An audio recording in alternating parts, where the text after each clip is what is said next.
Hello, everybody, and welcome to another episode of the Steam Whistle Podcast. This is a podcast where me and a guest, we talk about Georgia Tech sports. And back for the first time in, I think, 3 episodes is just another Tech fan like me. This is Abe, and we're here to do a preview of our takes, outlook, hopes, aspirations. Here as the 2025 season is rapidly approaching for football. For some teams, it's already arrived, but this is where the slate really starts. Abe, how are you doing today? I'm doing well. Glad to be back. Enjoyed my time doing the podcast with you the first time, and it's just good to talk football with a fellow Tech fan. And we're 2-3 days out from Toe Meets Leather now, Friday night, 8:00 in Boulder, Colorado. Looking forward to it, man. I'm excited. So, Tech's at a crossroads, I would say, as a program, and it's an interesting crossroads.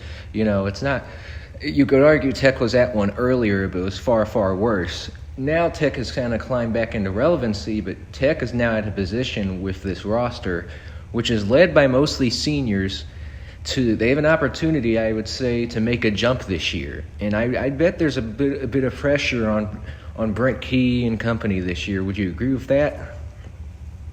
Yeah, absolutely. I think a lot of Tech Nation would agree with that.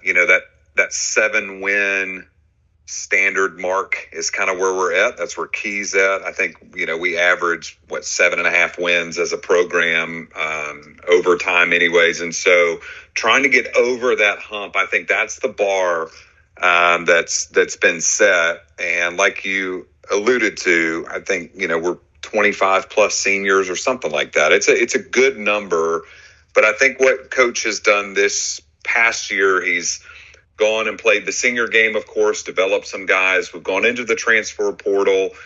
So a really good mix of a team. And so, you and I were talking about this earlier. If there's ever a year where we can potentially get over that hump and Key could take us there, it really opens up to be this year based on the roster that we have and the schedule that we have. Yes, I would say there's only one real team that scares me on our schedule this year. Not that I don't respect some of the teams that we play. I do respect a bunch of them. But the only team that I am truly terrified of is Clemson.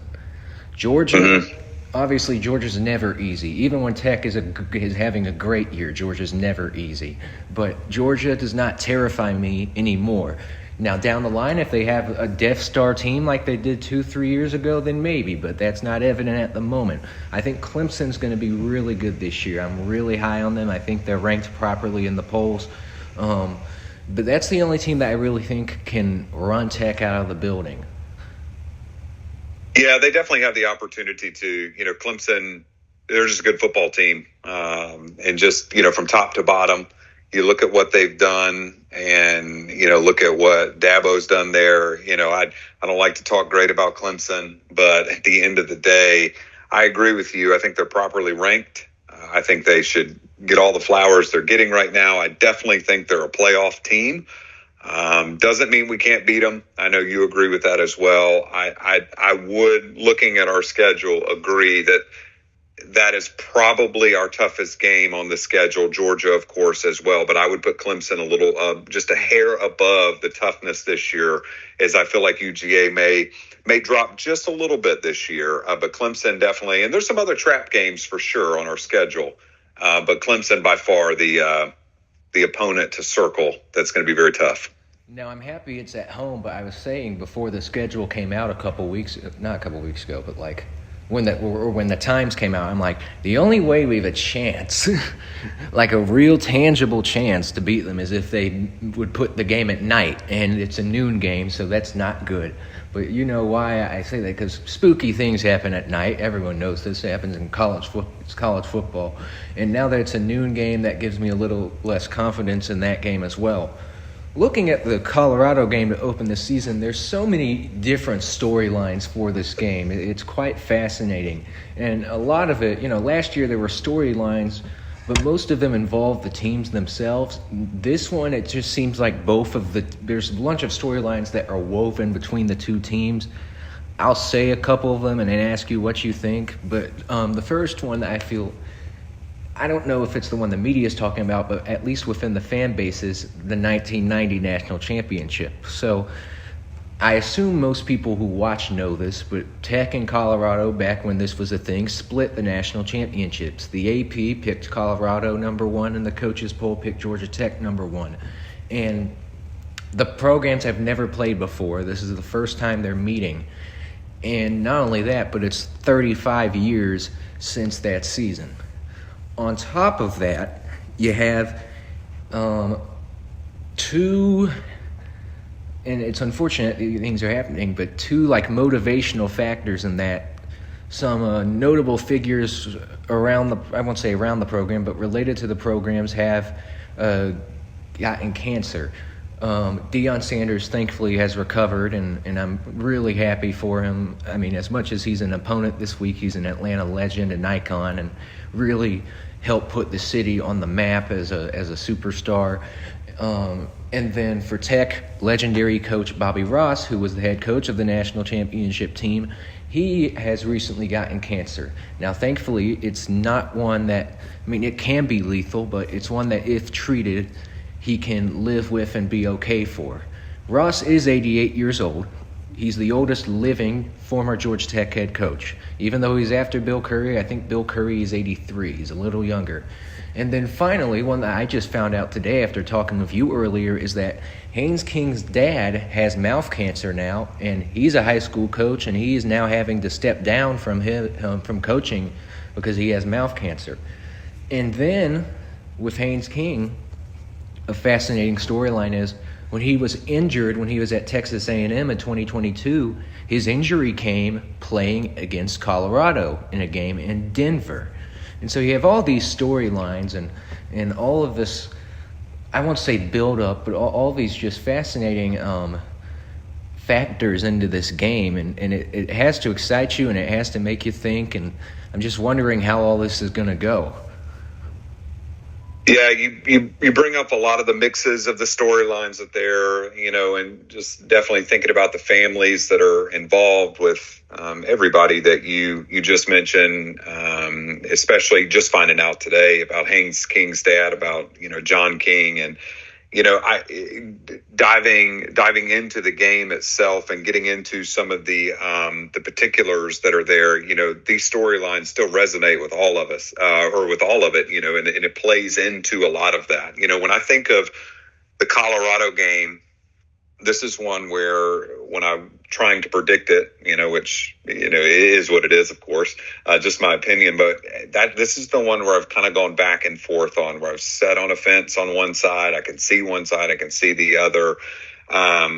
Ironically enough, I predicted to win and predict Tech to win this game, and I can go a little bit deeper into why here in just a moment. But ironically enough, I think it's with the news that Kelly Quinlan broke around 1 o'clock today about Haynes King's dad, which has really put me over the edge, that I really do think Tech will win, because I just think Haynes King, the leadership mentality that he holds and the leadership perspective that he brings, Coach Key can't talk enough about it. Anybody that meets the guy knows this. I had a chance to meet him on Fan Day this year. Just an excellent kid. And I just think he stays locked in. That's what his dad would probably want from him. And I just think he's got an extra motivator now, just to go out, take care of business, get back home with his dad and stuff like that. And so then there's some other reasons of the X's and O's that I feel that we can beat Colorado, but definitely a lot of different storylines happening right now. And then, of course, Coach Prime and his I guess background in Atlanta, and how big that is, and so just a lot of little things going on in between the game. Yes, and I would say my prediction: I picked Tech to win. I picked Tech to win by 10 points. I don't bet, but I always every week I post my score prediction, and I think, this could. I'm going to be honest though, Colorado is a tough place to play. Now, record-wise, no, but of course Deion had to bring this program back from near death, really. They were worse than what Tech was under Collins, and everyone knows how bad that was.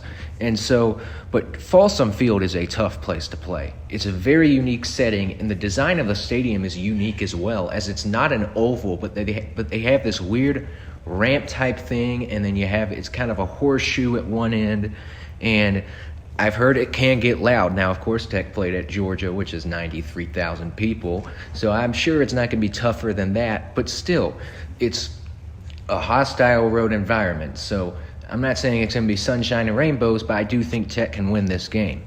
They could lose it. Colorado may be better than we think they are, but it's definitely a winnable game. Out the way, I'm just gonna, and I'm not trying to disrespect these teams, but to cut for time here, I assume you think Gardner-Webb and Temple are going to be wins. Yes, I do, and it's a developing story just on Colorado really quick before we move on from them. I went back and looked from last year. They had less than 900 rushing yards as a team all year last year, and to put that into context, Tech had close to 2,500 with Jamal Haynes King, all that kind of stuff. Run the ball, right? However, less than 900 yards. And their lead back last year was only 350, 370 yards, something like that. Well, their starting running back is out for this game. That just got announced earlier this morning, late last night. So he's out as well. So really Salter, their transfer quarterback from Liberty, who had about 500 something yards last year running. He can run, but he's going to be up against some defenses this year that look a little bit different than what Liberty is used to playing. So that's why I give the edge to Tech, really, when it comes down to rushing, because I think rushing, and then, of course, I think we control the line of scrimmage and control the play clock. I think that's the biggest thing. And I think you had you had Tech by 10. I think I've got Tech by 4. But then again, you and I would both agree, I don't care if Tech wins by a decimal point. Who cares? A win's a win, right? Yeah. So, but yes, I think we agree on those three for sure: Colorado, Temple, and Gardner-Webb. And then I put Clemson as a loss, and we both agree that's the toughest game of the season. Obviously, I hope I'm wrong, but I just don't think we're going to win that game just because Clemson, I feel they have more athletes than we do. Yeah, and I go back and forth when I look at the schedule with 2 losses versus 3 losses. And I'm going to take the rose-colored glasses off. I hope I'm wrong, but I'm going to go with 3 losses this year. And I agree with you. I think Clemson is one of them. I think that we're somewhat competitive in that game.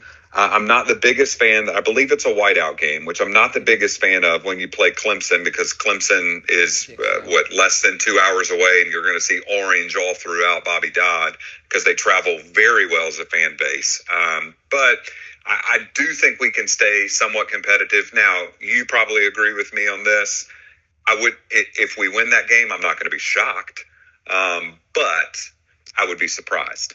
Yeah. So I do think the best thing about this is we get Clemson early in the season, and we get early in the day, but early in the season enough to where if we do lose that game, you still have the entire ACC schedule in front of you, and you still control your own destiny. So you're not playing Clemson in late October where it really, really matters, or early November. Yeah. What would you say I'm assuming one of the 3 is at Georgia? So no, it's not. So this is great for people that are going to listen to this podcast. We didn't talk about our predictions ahead of time. So no, I have Georgia as a win this year. It'll be a close one, but I think that there's enough appetite that we want to win that game. Close. Given what happened last year where we looked like the better team the entire game, if we win, it's going to have to be close. Now, I don't know what conference is sending the officials this year. And I don't like blaming refs, but last year the refs in the Tech-Georgia game were terrible. On both sides, there were some breaks that we got, but they really just kept shooting us in the foot. Now, I don't know if it's our conference refs this year, but Tech-Georgia, whenever Tech finds a way to win, it's close. I think it's been since 2000 where Tech won that game by more than one possession. Right. And so that game's going to be close no matter what. So what other 2 games do you see as a loss? Duke, I respect, and I have Duke as a loss. I think Duke. Duke is the loss that I have. I'll be at that game this year, but Duke, they're coming off a 9-4 season. That's only the fourth time in history that they've had 9 or more wins. And that's in first year of Manny Diaz as well, who I think is a great coach. I think that he's really kind of taken what Cutcliffe did and he's added some stuff to it. And then the coach in between as well. I know that Mike Elko there for a while too. But they play Georgia Tech. I wrote this down. They play Georgia Tech, and then they have a double bye before they play at Clemson.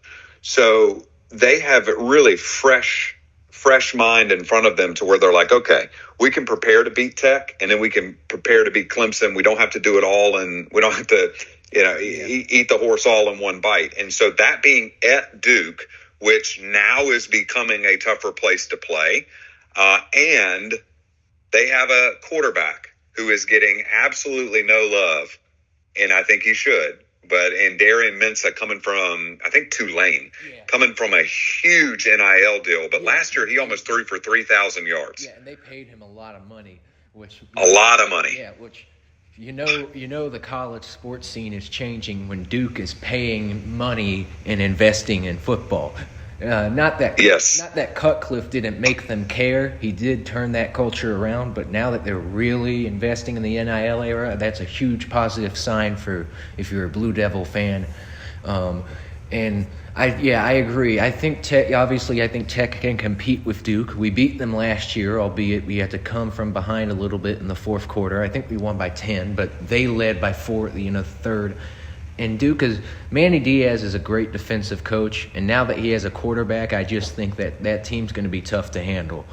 And you were right. Now, Wallace Wade Stadium's not a formidable place, but it's gotten tougher now that the program has gotten respectable and people are coming out more to the games. It's still a tiny place, but it's gotten a little bit tougher, so I have us losing that game as well. I did pick us to lose the Georgia game when I did my preseason predictions. I posted my preseason predictions. I collaborated with GT Coverage, which is another page. And the reason I picked us to lose is because I posted them. And some, Georgia fans spread things like wildfire. And so if they see me picking us to win that game, you just don't know what some of their if that gets to important people. Yes, I only have 3,000 followers, but you just don't know. I don't want to put any bulletin board material out there, even though it's August. And Georgia is going to be tough. Every year you play them, they're tough. They're capable of beating us for sure. They've reloaded at wide receiver. But I do think this team can be capable of beating them. They would just have to play a really good game. Yeah, I had to play a really good game. We got to stay healthy. That's late November, so we, really got to do that. To me, it was wishful thinking because it's like, okay, but between Clemson and Georgia, we're good enough to beat one of those teams. And so I thought this early in the year, my prediction would be Georgia, just because we know a little bit more of what we're going to get out of Clemson. Georgia still has a couple of question marks around quarterback. I know who's coming. We saw him play last year against us a little bit. However, how does that translate coming in and being the name starter? I had our third loss. I had us going at 9-3. 5-3 in the conference. I actually have our third loss to NC State. And you really could do at State or at BC, whichever one. I chose State instead, only because it's in Raleigh. It's a little bit tougher place to play. State is Jekyll and Hyde when it comes to football. You never know who you're going to get. They're still a very well-coached team from a very tenured coach. But I think State and Duke are both being overlooked a little bit this year in the ACC. And I think State's one of those that we may play down to our competition type thing, and that's what gets us. And State almost came back. We almost gave that game away in Atlanta last year. And I just think this year that's just the one that I have circled. I'll be at that game too. I hope that we can get a W there, because that'd be great to get a 10-win season, considering if we beat either Clemson or Georgia. But I like the Virginia Tech game last year. you go and you lay an egg, and I hope we don't do that. I think that's what Brent Key's talking about. Brent Key writes on the top side of his hat this year, jump to that next level, and to get to that next level, you can't lose games at NC State this year. That's no disrespect to NC State. That's just a winnable game. And so just like last year, we shouldn't have lost at Syracuse, and we did. And so it's one of those things where we have to make that jump as a program. And I think that we will win some of those games this year, like Virginia Tech, like at BC, taking care of Pitt at home. But I just think at State could be tough. And again, I hope I'm wrong. That would be great if I'm wrong. but I just State's going to be a little bit better this year. State has C.J. Bailey back, and he's a tremendous rushing quarterback. Gave us fits last year, and I'm sure they got some transfers from Group of Five coming in. Doran's a good coach. Although last year it was admittedly hilarious seeing him try to act cute on that one play in the first quarter, but Doran is a good coach. And also Carter Finley Stadium is an underrated venue in terms of a home field advantage. Well, maybe not underrated because a lot of people rag on it, but it's, in terms of a program at like NC State that I wouldn't say, they're not known for football, but they've always been more of a basketball school. Carter Finley is a tough place to play. Their fan base kind of reminds me of Georgia in that they're a lot more of a rural kind of, and I mean this respectfully, rednecky kind of fan base, but they're not quite to the stature and to the arrogance that UGA is. But they have some passionate people. So that could be tough, and I did think about that, but I think State lost their top receiver to the portal. Conception, whatever his name was. They lost him to the portal. They lost him to the portal. That's kind of what leaned me over in picking us to win, because I feel if we lose to Duke, that will kind of be a wake-up call in terms of that. My comments on the Georgia game, for me, this really feels like a year that I've said this, and I don't mean it, because I hope this doesn't happen, but it's either this year or never again. If you're going to beat Georgia, it's either this year or it's not going to happen in a long time. Because, one, you have this group of guys that they've kind of just helped build up the program together, and each year the Georgia game's gotten closer and closer, and the last 2 years it's been one possession, and so you would hate for them to go out without a single win over those guys. And then also the history to it where Georgia's never won 8 in a row against Tech. And Tech, of course, Georgia, really old Bulldogs know it as the drought, but Tech won 8 in a row when Bobby Dodd was here and what people call the real glory days of the program. They won 8 against Georgia from 1949 to 1956. And in fact, in the games, I like to joke around and say that Dodd's ghost won't let it happen, because in the games where Georgia could have gotten 8, in 1997 they were up by 12, they were up 19-7, and Tech came back and won 21-19. In 2008 they were up 28-12 at halftime, and then Paul Johnson's option offense, which was new to them at the time, ran wild, and Tech came back and won. But obviously, I'm not going to dig too much into superstition. It could happen. It's just, Key is really well informed about Tech history. In fact, as presser today, he was talking about Bobby Ross. And when Homer Rice passed, he spoke on it. So I'm sure he has this in the back of his mind. But in my opinion, now that Georgia's matched us in natties, this is the last thing we have to hold over them. You cannot let this thing go. I know for Georgia fans, they may laugh at us because it is a small thing, but it's something, with how many guys Georgia's had, you'd think they would have the longest winning streak against us, and they don't. Now, if you count years, then yes, it's happening right now because we didn't play in 2020, but games, they're at 7 in a row right now. And so that's very important to me. And I'm working on, some people know this, I'm working on a little documentary on the history of the rivalry and how these, it's a unique rivalry. Obviously, Georgia's had the upper hand against us ever since Dooley arrived. But it's a very unique rivalry, and just things that happen and patterns, and of course there's been so many unique games where weird things have happened. I hope we can get it done this year. I really do. I hope, and I've said this, and some people have responded negatively, and I've said this, but I hope that our goal at the end of the year revolves around that game.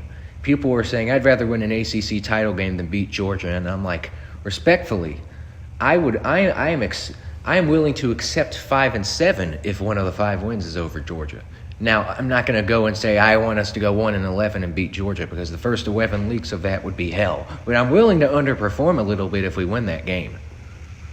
Right. Yeah. And, I think this year, one of the reasons I put that we'll beat Georgia, you go back and we talked about leadership earlier and Haynes King's leadership. If you go back and look at some of the best quarterbacks that Georgia Tech's had, back from, late 90s with Joe Hamilton, all of the greats that end up being great or known as greats have beaten Georgia. And so Joe Hamilton's one of those. Josh Nesbitt's one of those. Justin Thomas is one of those. George Godsey was one of those. And to me, Haynes King is the second coming of George Godsey. George Godsey's my favorite Georgia Tech quarterback, and Haynes King's like right there next to him, with Justin Thomas like a smidge behind, and Joe Hamilton and Josh Nesbitt like all tied for third place. But I just think Haynes King, his leadership and his will to win is what gets us over that game. And on a side note, you and I were talking earlier off podcast just about expectations of our team and just what we hope to see out of our offense and defense and all that kind of stuff, and our expectations. And I wrote one thing down when I was preparing for our podcast. I wrote down simply, glad we have Aaron Philo. Like, what a great backup quarterback to have, to insert at any time. Because like when you talk about Josh Nesbitt, George Godsey, Justin Thomas, great guys, but you didn't have an Aaron Philo in case one of them went out, where you feel just as comfortable when Aaron Philo comes in. Now, I know he's a little bit more green, and of course I want Haynes King playing more than Aaron Philo right now. However, I'm so glad Georgia Tech has Aaron Philo. In the NIL period, this is great that he is staying and learning one more year. And I watched something on him, just a side note. The presser. It was about a week and a half ago. You probably saw it as well, where the quarterbacks, Graham Knowles and Aaron Philo, and then, of course, Haynes King, they did their presser. And Aaron Philo could not say enough about Haynes King. Just the person that he is, what he's learned under him, and how much he's a better player because of Haynes King. I love that kind of stuff. That's the culture that has been instilled by Brent Key, and Chris Winkie and Buster Faulkner and all those guys. But Haynes King's the engine that makes all that run, and Jamal Haynes. And so, anyways, glad we have Aaron Philo. That's all I'm going to say. Well, adding off of that, rarely, if something happens and King gets hurt again, like obviously it would hurt, because Philo, I won't say he's a one-dimensional player, because of course he had a game-winning rushing touchdown last year, but how Haynes King's a dual threat. Philo is known simply for his arm, and he can sling the ball, but you would need a lot of pocket presence, and it would be more of a one-dimensional rushing attack, in that we would hand it off to Jamal Haynes most of the time. That being said, he's still a hell of a player, and normally when you lose a starting quarterback, your expectations go down to, well, the season might be over. Not quite if we have Aaron Philo, because he won some games for us last year, and he's definitely talented. The talent is undoubtedly there. Rarely has Tech ever had. I'm going to elaborate on two things you said. I'm going to add on. But first, rarely has Tech ever had a quarterback room where you have two just ballers at once. You could argue they had Godsey with Joe Hamilton, but Joe Ham, I don't think, ever got hurt. So I don't think I don't think Godsey ever played until his junior year. Correct me if I'm wrong. And then you had briefly, there was Nesbitt with Jabo Shaw, and so when Nesbitt got hurt, they had Jabo Shaw in, and he did okay. I think Tech won some games with him. And then the only other time I can think it happened and it had mixed results, I don't even know if I would call it a success, was that one year where Vad Lee and Tevin Washington shared the position. And I think that was the year that, because of Miami and UNC having NCAA sanctions, that Tech made the ACC title game at 6-6, which is yeah. I think Vadley and Jeff Sims are very similar in my book, where they're just very high quality, talented athletes, especially coming out of high school. But it just didn't gel. It just didn't work the way that it should have. And there's a lot of exterior things there. I mean, Vadley with the offense that we ran, and then Jeff Sims with the coach that we had. But still great, both great football players. But yeah, I agree with you. I think really, other than Joe Hamilton and Godsey, but to that asterisk that's there, and the fact that Godsey, I agree with you, didn't play, I don't believe, until his junior year. Yeah, and then what the second thing I was going to say was, you said this, and I had been thinking about it. Like, most of the great Tech quarterbacks have at least gotten one lick of the Georgia ice cream popsicle in their career. The only ones that I remember that are really up there that haven't are Kim King, which is really unfortunate, because he is one of the most, when people think of the most important figures in the history of the program, he's a name that I feel should be mentioned more. Not necessarily for his playing days, although he was a fantastic quarterback, but because of what he did after his playing days behind the scenes, really helped the program out a lot. And he never beat Georgia as a player. I think Dooley became head coach when he became the starter, and Dooley started, I think, 5-0 in his Georgia tenure. And then Reggie Ball, and Reggie Ball, I am an avid Reggie Ball defender, because a lot of people crap on him, and there's that one play in that one Georgia game, which I get it, it's unfortunate, but he's up there on all the rankings for program passing yards. I mean, I think he's third all time, and so it's unfortunate that they didn't. But other than those two, I can't. Most of them have done it. Even you mentioned Joe Hamilton, but even before, Sean Jones beat Georgia twice. John Dewberry transferred to Tech from Georgia and beat them twice. Right. And then, most of the greats have been able to do it. And Haynes King, I feel, is one of them. And so we'll see what happens. But I definitely think his leadership is amazing, by the way. You rarely see – I mean, that's what quarterbacks are supposed to do. But these are like 18 to 22-year-olds. Like, they're still maturing. They're my age. Like I do silly things, they're making mistakes, and to be expected to be such a leader at that age, and the fact that Haynes King has not only done it but been exceptional, it's remarkable. It's really admirable. I just hope that we can win that game this year. So we both picked 9-3. I don't know if that would be enough to make it to the ACC championship, because while we play most of the conference, and especially on the East Coast, which is great, we don't have any of the Cal-Stanford games, but a team that we're not playing that could beat us and be ahead of us is SMU. And a lot of people are high on them this year. Of course, they had last year. They surprised a lot of people, and now they're ranked. Get this. They're ranked for the first time preseason since 1985. Wow. Yeah, they're a good football team, and I think they've got something to prove coming in from last year. I know that I'm glad that they got let into the playoffs. I say let in, they earned their chance in there. And, I know that, they laid an egg. I guess that was Penn State, right? I think that they laid an egg against, but I think they've got some stuff to prove. Interesting to see Louisville this year, see what they do. They're a very well-coached team. Their schedule, they're going to have to play, I think, at SMU. I think I saw they're playing at Miami, so at Virginia Tech. So Louisville's got some tough games on the schedule, whereas ours, gives us, even though we do play Clemson, and we play them at home.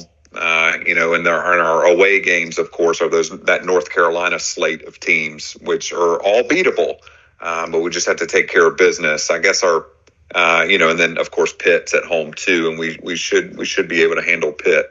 And then another team you mentioned, Miami. Now, we don't play them, which is great because their fan base is easily the most annoying in the ACC, and I get an extra year of bragging rights against them. But they have Carson Beck, who is undoubtedly a terrific athlete. And, of course, like Miami is every year for some reason, the polls are thinking highly of them.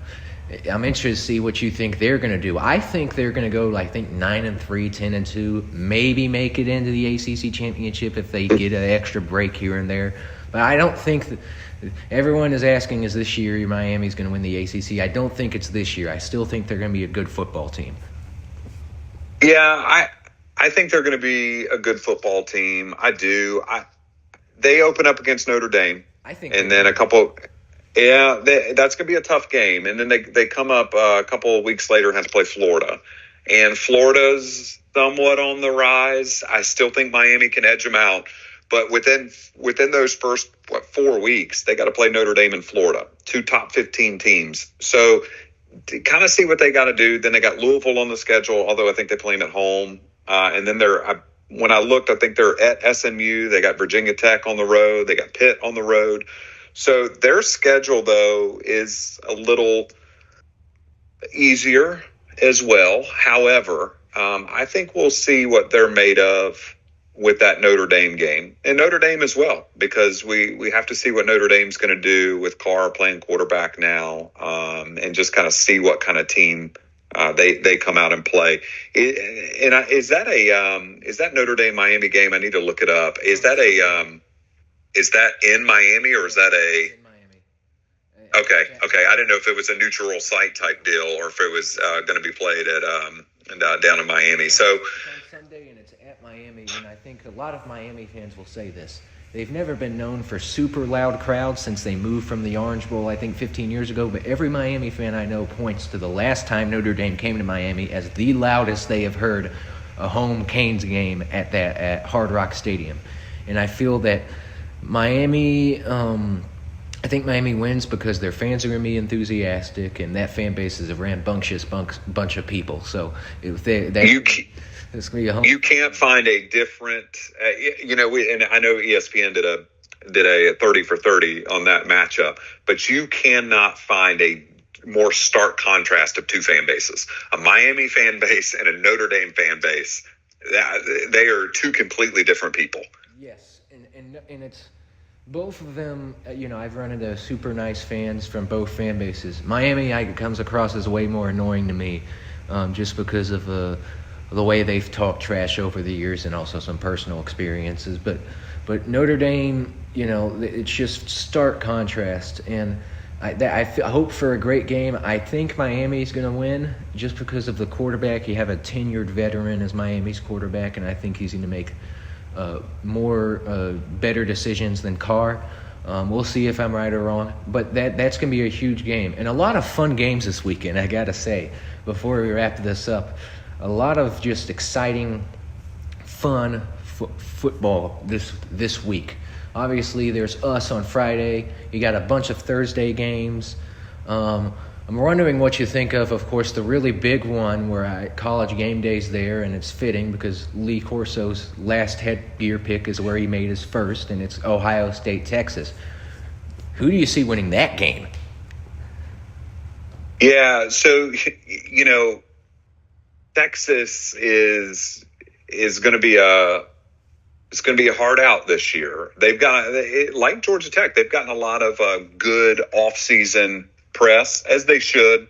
I think Arch Manning's going to be everything you would probably expect with that last name. I think he's talented enough to do what they got to do. Texas is, Texas, Ohio State's, the Texases, the Ohio States, the Alabamas, and the Georgias. Those guys, they just reload every single year, especially in an NIL market where they can just afford with their boosters and their fan base to go out and get really good players on top of the talent that wants to come there regardless. And so it's going to be an interesting matchup. I don't see Lee Corso picking against the Buckeyes, only for sheer not because he thinks they're going to win, but because he's picked Ohio State more than any other team. They've been on College Game Day more than any other team.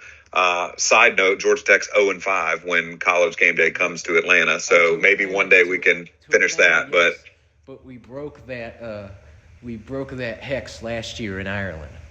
That is correct. That is technically correct because and ESPN needs to update that because they did an article a couple weeks ago or a couple days ago about that. It said we're still 0-5. We're technically 1-5 now in Atlanta. Sure, I get it, but College Game Day was in Ireland. So yeah, I've got Texas. I think Texas is a national championship caliber team. I think Clemson's a national championship caliber team. I think those two teams right now, to me, are going to be very, very tough outs for anybody that gets in their warpath this year. Well, I was about to say, I assume you have, based on what you said, I assume you got Clemson, and I agree with your Texas pick, and I think Clemson beats LSU this weekend. Do you agree with me there? Yeah, I think they handle LSU. I just LSU. I think, and that's no disrespect to LSU. Brian Kelly, to me, I think he's a good coach, but it's just winning the big game. Can he do it? Can he get that monkey off his back? You know, he hadn't won a national title yet, and you've got to win games like this to make it to a national title game down the road. I mean, these are the games that Nick Saban, you know, early in the year, you can count on Nick Saban's teams to win these games. Right. And then, you know, he's going to march to the national championship in January. So I think Clemson I think Dabo's got them ready to do what they've got to do. I think they handle LSU, you know, by at least 7 points, maybe even 2 touchdowns. There's just too many question marks outside of Clemson and Texas. You know, Penn State, I think, always does themselves in. Ohio State's going to not be, I think, as great as they normally have been. They'll still be good. Alabama, there's some question marks. LSU, there's some question marks.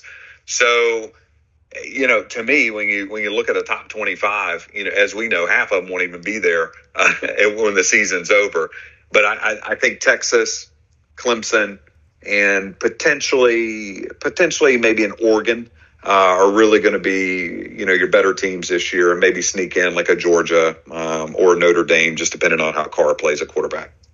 Yeah, I'd say a team that I'm high on from the Big Ten. You mentioned them, and you said they normally do themselves in.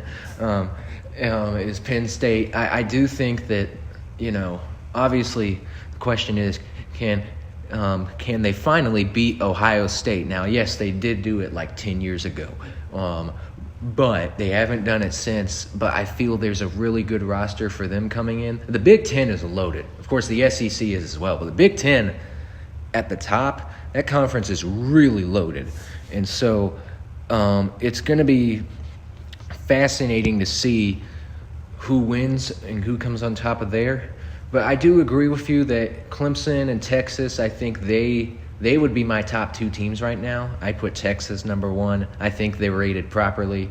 But it's going to be interesting to see what happens. Well, pleasure talking with you. Thank you to everyone for listening to today's episode of the Steam Whistle. We're so excited for this season. We know most of you are too. Looking forward to seeing what happens. And thank you for listening.